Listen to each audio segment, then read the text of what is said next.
Good morning, ladies and gentlemen. Could we please be seated so that we could start the proceedings for today? Come sit in front.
Honorables membres, Excellence Monsieur le Président du Parlement panafricain, Madame la Présidente de l'Union interparlementaire, chers délégués, j'ai une fois à nous excuser pour ce léger retard. J'ai le plaisir maintenant d'inviter les personnalités ci-après pour les discours d'ouverture. Le premier sur ma liste est M. Valentin Tapsoba, qui est le directeur du bureau régional pour l'Afrique australe du HCR.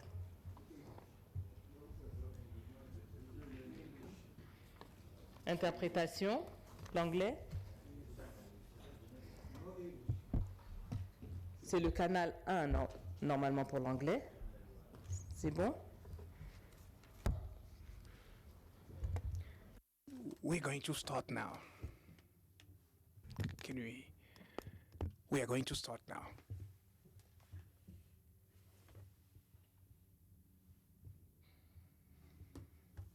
Okay. Honorable délégué, honorable membre du Parlement panafricain, honorable président, Madame la Présidente, bonjour. That's it. Okay. Je ne vais pas encore répéter tout ce que j'ai dit, je voudrais juste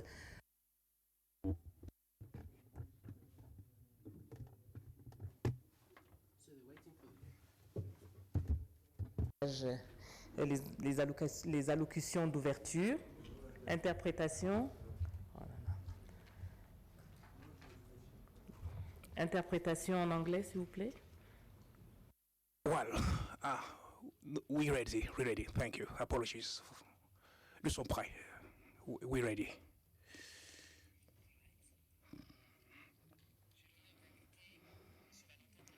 I'm going to call upon Mr. Valentine for the opening remark.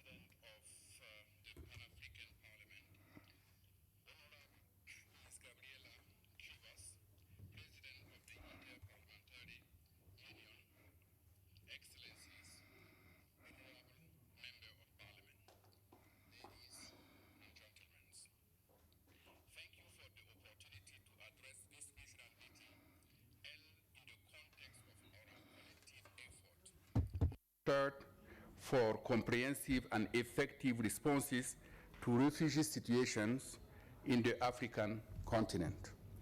Allow me to start by commending the Inter-Parliamentary Union for taking the lead in organizing this regional event with the Pan-African Parliament, which brought together parliamentarians from the continent. The Inter-Parliamentary Union has traditionally been an important partner to UNHCR since the end of the 90s. UNHCR reaffirms the importance of this relationship, and this regional conference provides another opportunity to strengthen our strategic cooperation, particularly in Africa. I would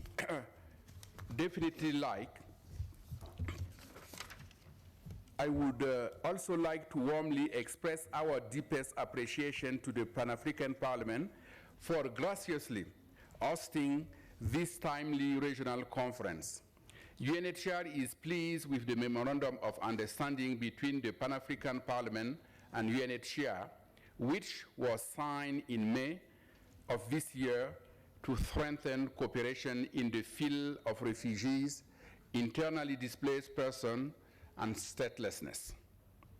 The Memorandum of Understanding is a recognition of the vital role which parliamentarians play in influencing governments and helping to find durable solutions to one of the most challenging issues the world is facing.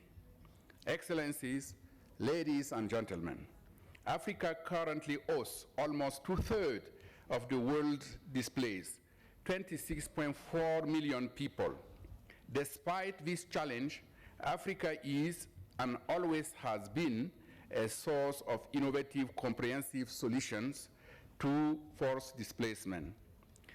A prime example is the pioneering of the 1969 OAU Convention governing the specific aspect of refugee problems in Africa, which is celebrating its 50th anniversary this year. The OAU Convention enshrined the spirit of African solidarity and has served as an important complement to the 1951 UN Refugee Convention. I would also like to remind you that states in Africa also pioneered the only regional legal instrument on IDP, the internally displaced people, known as the Kampala Convention, which is celebrating its 10th anniversary this year. Here, I would like to take this opportunity to urge the honorable parliamentarians to advocate for universal accession to these two regional AEU legal instruments. I remind also that technical assistance from UNHCR is available to any state who seeks assistance with accession as well as operationalization of these frameworks. In the same spirit, I would like to express that UNHCR welcomed the AU Assembly decision to declare 2019 the year of refugees, returnees, and internally displaced persons towards durable solution to forced displacement in Africa, and specifically focus on the issue of addressing root causes and finding solutions. In addition to designating 2019 as the year of refugees, returnees, and IDPs, AU member states have also been major supporters of the Global Compact on Refugees. African states in the UN General Assembly overwhelmingly supported the affirmation of the Global Compact on Refugees in December 2018. And several African countries are piloting its comprehensive refugee response framework. Declaring 2019 the year of refugees, returnees, and internally displaced persons represents the AU embrace of the Global Compact, and the outcomes of the theme of the year are concrete examples of the importance of regional initiatives in the Compact implementation. Excellencies, ladies and gentlemen, the Global Compact on Refugees marks a new stage in the global and collective effort to deliver more inclusive and sustainable responses to refugees situations. The Global Compact sets out the blueprint for ensuring that refugee responses are better able to meet the needs of refugees and their host communities. Specifically, the Global Compact on Refugees aims to ease pressures on major refugee hosting countries, enhance refugee self-reliance, expand access to third country solutions, and support conditions for return to country of origin. The Global Forum, Refugee Forum established by the Global Compact on Refugees, which will be convened in Geneva at the ministerial level on the 17 and 18 December of this year, present a critical opportunity to build on the achievements which EU member states have made so far and to ensure that their cost is borne more equitably by countries around the world.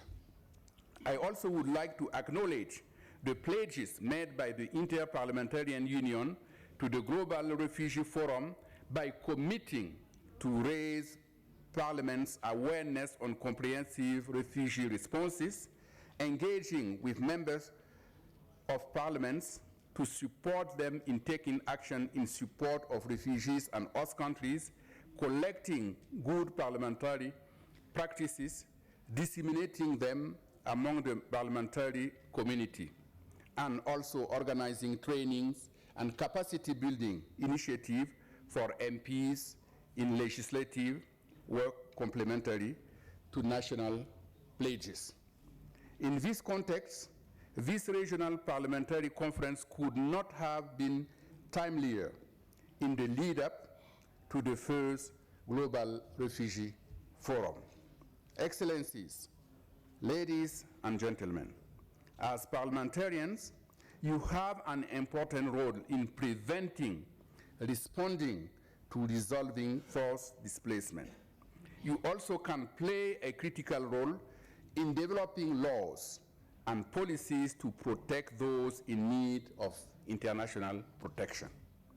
Through the important relationship you hold with your constituencies, you can potentially promote societal recognition of the contribution that refugees and IDPs make to their host communities and to ensure that refugees and IDPs are meaningfully included in socio-economic activities as agents of development and not merely passive recipients of humanitarian assistance.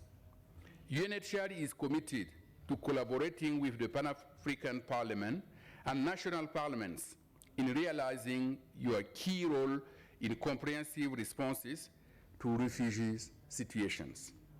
To conclude, we face great challenges as well as great opportunities. And together, I am sure we can make a big difference for refugees, IDPs, returnees, and settlers people. As Nelson Mandela once said, quote, "It always seems impossible until it is done," end quote. I wish you all fruitful deliberation and outcome. Thank you for listening.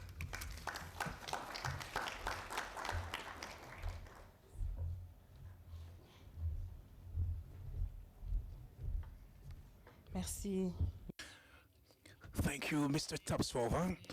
I've got the privilege to call upon Madame Gabriela Clover-Varon, the President of the Inter-Parliamentary Union.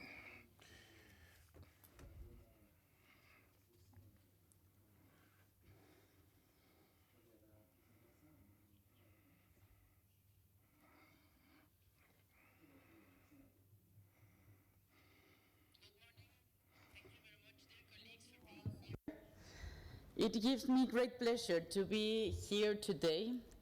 Allow me to start by thanking the Pan-African Parliament and its President for hosting us so generously here in Midrand. My sincere thanks go as well to UNHCR, a longtime partner of the IPU, for the invaluable cooperation and support we enjoy and have enjoyed for many years now. Allow me to thank you all as well for coming here and dedicating the next 3 days to discussing efforts for enhanced responses to refugee situations. Refugee protection is a matter at the core of the work of the Inter-Parliamentary Union, and one that is personally very close to my heart. In our world today, humanity, dignity, and the respect of human rights are at risk. We have all witnessed the recent large-scale flows of people on the move, which shed light to the dramatic plight of persons who are forced to leave their homes behind. More than 70 million people are currently displaced around the world because of conflicts and natural disasters, and the numbers have been on the rise over the years. 70 million. Colleagues, behind these numbers are human beings, women and men, girls and boys, who are forced to leave their homes, whether because of conflict, human rights violations, or persecution and violence. Their lives are overhauled. They leave behind everything: home, family, community. They leave behind their dreams and their future. As a result, they find themselves in situations of extreme vulnerability in the face of heightened risk of exploitation and abuse. This is the daily reality of millions of refugees and internally displaced persons around the world. If we try to imagine what could happen to us if suddenly one natural disaster comes to our communities, or suddenly a violent conflict destroys our house and our city, and we are being forced to leave everything and to try literally to only save our lives and our families' lives. Well, I believe that sometimes when it comes to the humanitarian agenda, that's what we need: empathy, to understand that those decisions are never free decisions. Those are forced ones. 34% of the global population of concern to UNHCR are on the African continent. This means 24 million men and women, out of which more than 6 million are refugees and more than 500,000 are asylum seekers. The majority of African refugees are below the age of 18. We also know that more than 80% of those fleeing their countries as refugees find protection in neighboring countries whose people and governments are, in turn, often struggling to manage their own development and the impact of neighboring conflicts. We need to constantly remind ourselves that impact of displacement within and beyond countries is far-reaching and touches a wide range of actors, those fleeing and those hosting and protecting. These last years, Africa has been witness to many ongoing conflicts. The numerous peace and development initiatives that have since seen light are elements of hope. These conflicts have brought along with them suffering and displacement. Many have taken to the road in the request for a safe haven. Faced with such a situation, African countries have responded with their traditionally strong hospitality, which has to be emphasized, preserved, strengthened, and supported. With the adoption of the Sustainable Development Goals, countries from around the world committed to leaving no one behind, especially not the most vulnerable. This includes refugees. And allow me to add something. Sometimes we believe that it is only about leaving no one behind. We are only 10 years before the deadline. So it is not only about leaving no one behind. Now it's time to prioritize. Now to understand that those that are in the most vulnerable situations need to be a priority for us, for the government, for the parliament, for the budgets.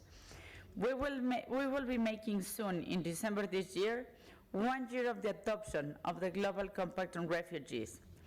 This is an ambitious commitment, which is closely linked to efforts to achieve development goals by seeking comprehensive and sustainable solutions to the plight of refugees. The Global Compact places emphasis on international, regional, and national level mechanisms for equitable, responsible sharing, recognizing that a sustainable solution to refugee situation cannot be achieved without cooperation. The Global Compact also places particular emphasis on empowerment of refugees and their inclusion in solution finding. Colleagues, effective and durable responses are possible. They, however, need to be humanitarian and political as well. And humanitarian solution is indispensable to protect, assist, and prevent. But it is neither sufficient nor sustainable. Sustainability will require political solutions to be found, so as to address root causes as well. Sustainability will require political commitment and action. And Parliament and parliamentarians are at the heart of such an effort. Building state systems that prevent and can respond to such human tragedies is a priority. Legislation and legislative reform are two of the primary aspects of responding to needs and of protecting those that are fleeing, but also of host communities. The development, such as frameworks, must, however, be inclusive and particularly sensitive to the needs of the most vulnerable. We, as representatives of the people, we are well placed to listen to the people we represent and to ensure that all voices are heard and taken into account. This also includes refugees and stateless persons. We also all know that laws are only good as the effort and resources to put into them and into accompanying policies and programs. This is where the power of the pursuit of Parliament is essential. Budgets must allocate sufficient funding to translate into reality the objectives of policies and laws. Efficient implementation is also key. We have the power and tools to assess the impact of initiatives taken, ensure that they have the desired effect, or adapt them accordingly. We have the power to hold our governments accountable to commitments made. We simply need to systematically carry out our oversight roles, efficiently keeping in mind the interest of all, especially the most vulnerable. They are the benchmark. Lastly, the link with citizens is of essence. You will be discussing here how to address the stereotypes and discrimination. This is of utmost importance. As opinion leaders and shapers, we need to show the way, explain and address the many misconceptions that are linked to refugees. We also need to promote tolerance. There is a lot to do and expectations are high. Over 20 years ago, the IPU began working on international humanitarian law and refugee protection issues because it discovered that parliaments were largely unaware of international commitments undertaken by states and their impact at the national level. Since then, and in cooperation with the UNHCR, we have worked to sensitize and support parliaments and MPs in their efforts. Our strategy has focused on several priorities. First of all, information is crucial. It is the starting point for any action. I am convinced that efforts will gain in strength through wider dissemination of the real issues at stake, the challenging of misconceptions, and the sharing of good practices. And this is why we are all here today. Second, structures and skills are key. We represent institutions that have a clear mandate to act for all people. We have structures that we can use. We need, however, to build skills, support, and access to expertise. This is where the IPU's partnership with UNHCR has been key. The development of tools for members of parliament, such as the handbooks that the IPU and the UNHCR have jointly produced, are also fundamental and go a long way in supporting Parliament's work and involvement in this area. At my last point, partnerships. The development of comprehensive responses to refugee protection requires a collective effort with the participation of a wide range of partners. Building partnerships within countries and across borders between members of parliament, representatives of government, civil society, the media, the private sector, and international organizations is at the core of progress. Building partnerships within the country is also key at all levels of government. Allow me to express something else. Some years ago, I believe about 4 or 5 years ago, we had the mission at the Committee to Promote the International Humanitarian Law, and we went to the refugee camps in Jordan. It was a very impressive mission because at that time, allow me to talk from my own region, in Mexico we were not used to have refugees. The last refugee crisis was held perhaps in 1990s. But at that time, with this very, very important mission to Jordan, of course, we have this mechanism of having awareness, but information, but at the same time, it's not the same when we think like 70 million than when we see the families, the children, all boys and girls. So I went back to my country and decided to make a change. And I used the IPU handbooks that I believe that no one is reading, but they are very useful. And I started with UNHCR, their office in Mexico, a constitutional reform in order to make my own constitution completely respectful of all human rights and international conventions. Of course, it is not easy. We needed 3 years to get a consensus. At the end, this reform was approved unanimously. It was the first constitutional reform in several years that was approved unanimously. Then, the next challenge was the legislation, because in Mexico we have the constitution and then we have the law. And we are precisely into that step, which is not easy because when I started working on refugees in my own country, we were not in a crisis. But now, about 700,000 people are between crossing through my country, trying to reach US. Many are asking for be refugees in Mexico. So this represents a huge demand if we take into account that these 700,000 are in a yearly basis. What we are facing now in my own country is, of course, some voices that are starting to have some xenophobic messages. We are having very important challenges at the local and small communities that are located in the borders, southern and northern. So believe me, I understand that the challenges that we're facing in Africa are not that different than the ones that we are struggling in Latin America. We need to work harder in order to get more jobs. We need to be generous in order to share food and housing, subsidies and everything. But we can't say no. And I believe that the same hospitality that we feel in Latin America is precisely the same hospitality that you have in Africa.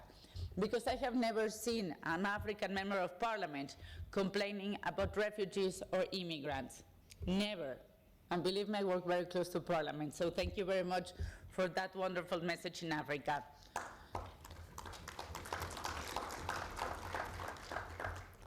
We are celebrating the 130 years of the Inter-Parliamentary Union. I believe that the best way to celebrate such an important anniversary is with results, is going back to our countries and to take the lead in making a change, in understanding that in our hands we have people's lives. So please take notes of everything you're going to be hearing and participating during these 3 days, and go back home and make a change. Write a new history for all refugees, for all displaced persons, especially for children and women. I'm sure that together we can change the world and make this one a much better, fair, and inclusive one. Thank you very much.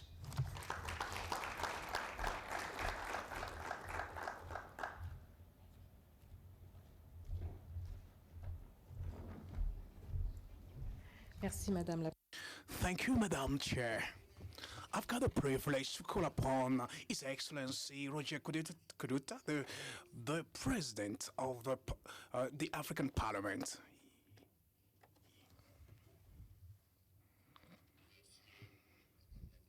Thank you, Madam the Moderator. Excellencies, Madam the President of the Inter-Parliamentary Union. Excellencies, Sister, Brother Valentine, Director General for the UNHCR.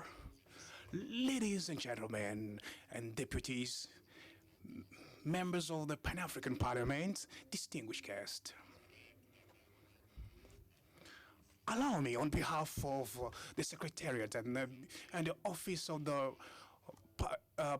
African Parliament, to convey our apologies for having been late this morning. It's not owing from the will of our staff, not even of the office. We prepared this meeting very long time, but for the reasons which went beyond our goodwill, we were received at 9 o'clock at the airport. We had a meeting at OR Tambo. Would you please imagine? And to have a meeting at OR Tambo and come back, and it took the time, and we sincerely apologize. And likewise, knowing that you were at home and you were feeling at home, it comforted us that you were not feeling left out, because this August house, it is an African house. When you are here, you feel at home. I'm going to save you my speech because the best things have already been said, elucidated. I'm going to focus on 3 subjects which justify this meeting: the continent, the African continent, the Africa of independent states, and today's Africa. And the roles which the African Parliament should do, the integrating roles of our continent, which is going to underscore the terms of refugees which we are going to debate today. How are we going to reach there?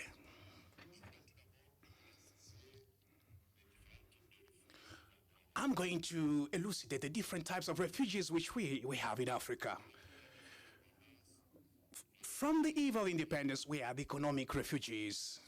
The Africans moving from one country into another, searching for a better life.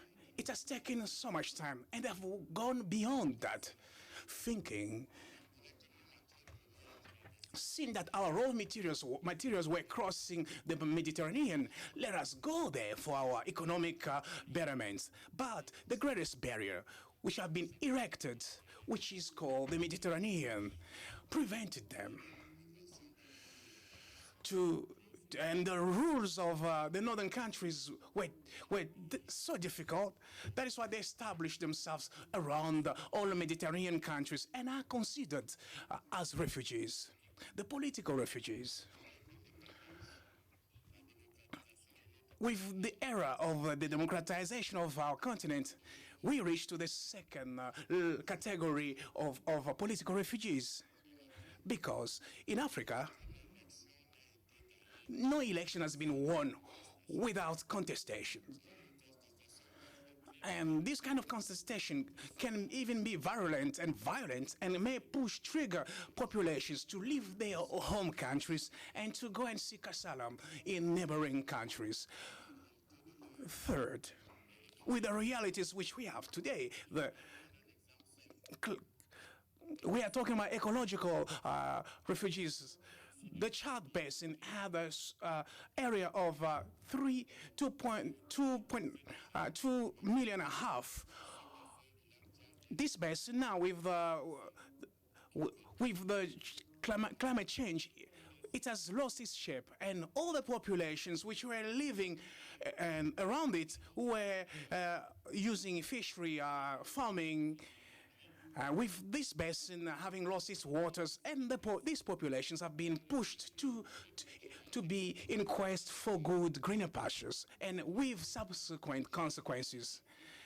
And at the end, the refugees of insecurity, the growing insecurities stemming from our countries are pushing people to go in quest of security, safety. Faced with this, if the African Parliament, Pan-African Parliament, if we can bestow the legislative power to legislate on the entirety of the African continent, we would have worked on the integration of our continent, and nobody would have been called as a refugee if the people were to move from one country into another. I would like to underscore two examples which demonstrate that in the past, Africans were feeling at home in one country or another. Firstly, in Guinea, Sekou Touré, the former president, late president, and the late president of Ghana, Kwame Nkrumah, they co-presided Guinea-Conakry. May you please see this difference? President Kwame Nkrumah, having been pushed out, was president in Guinea-Conakry. This was brotherhood. This was the reality of living together. Conversely, likewise, in the eastern in African countries in the eastern side, where we have other populations there are people who have been naturalized in their hosting countries. We may have it also an example in Western Africa, in Côte d'Ivoire and the Kingdom of Moyen-Rabat. They were sending their populations to go and work in cocoa plantations in Côte d'Ivoire, and it is due to them. Throughout their contributions that have helped, they have voted for the late President Houphouët-Boigny to work in the French Assembly. Your Excellencies, ladies and gentlemen, if this has an international connotation, the specific case of Africa is worrying, because Africa has the largest numbers of refugees in the world. It is in this spirit, it is against this background that I salute the initiative from the UNHCR, with whom we are working through our synergies and collaborations in between the institutions to organize this conference here, where this year, which is consecrated to the thematic of refugees, returnees, and displaced and forced displacement in Africa, towards its end, I would like to salute the efforts that you are going to conjugate. All the people who have been called to say something, and the solutions which we are going to take, may they not be preserved in the annals of history. The president has just said that we have the power. As parliamentarians, we have the power. Let us use, therefore, this power to transform it in the good, in the well-being of the people the very people we are representing. How can you accept that throughout the world we have 10 million of stateless people, and 7 million are found in Africa, the land of their ancestors, where we need to find ourselves at home wherever we are, where we were born, and to benefit from the fruits, from the good things where we are, and not to be forced to leave. As we are discussing, there is a huge movement being held at the east of Cameroon where people have settled for the last 6 or 10 years. When I'm talking about the displaced from the Central African Republic, they're going back, of course, to the violence. They are aiming to go back to their own country. I mean, the CAR, Central African Republic. With the climate change being a reality, whilst they're deciding to go back to their country, the Central African Republic is plunged into deep waters. It means when they have to go back there, they are going to have issues with their livelihood. Are they going to remain there? I'm asking myself a question. In my own country, the Cameroon, the northern side of Cameroon is facing huge violence, the threat from Boko Haram, triggering thousands of displaced concentrated in the refugee camps in the further corner of the northern side of Cameroon. This situation, we may deal with it if the all African continents may have existing commune laws to deal with such kind of subsequent issues in between us. Namely the refugees' problems. And if this continent can speak in one accord, in unison, the international instances to claim from funds stemming from climate change, we know that Africa is not the author of this. In saluting the presence, the august presence of the experts, and all the examples coming from here and there will edify us. Madam President, you have already underscored a good example that when we shall go back to our countries, our home countries, we will transform all the deliberations, resolutions into realities. We do not need long, extensive meetings, but best resolutions. We don't need the best resolutions, but the transformation, the implementation of these resolutions into positive, impactful actions, which will give hope to the very people we are representing. And the people of the world, the peoples of the world, will notice that from the 10th of November, refugees issues were discussed. It is on this that I opened this conference solemnly, the conference on the regional Inter-Parliamentary conference on Africa, bringing about responses on the situation of refugees with effective parliamentary approaches. I thank you for your solemn attention.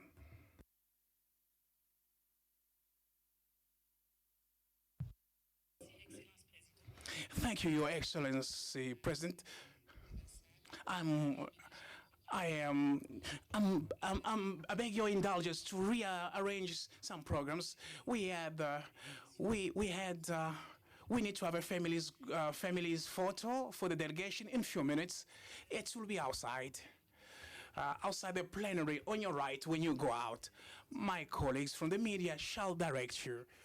Afterwards, we are going on to the first session presided by Honorable Madala Tondela, the President of the International Commission at the South African Parliament. After we come back, Honorable Tondela will address us. We can take this family's photo in less than 20 minutes. Please, Excellencies, Excellence President, and all distinguished delegations, or my colleagues from the media, who are preparing themselves to proceed outside. We will come back here in 20 minutes. It is 11:24. We shall come here at quarter to 12.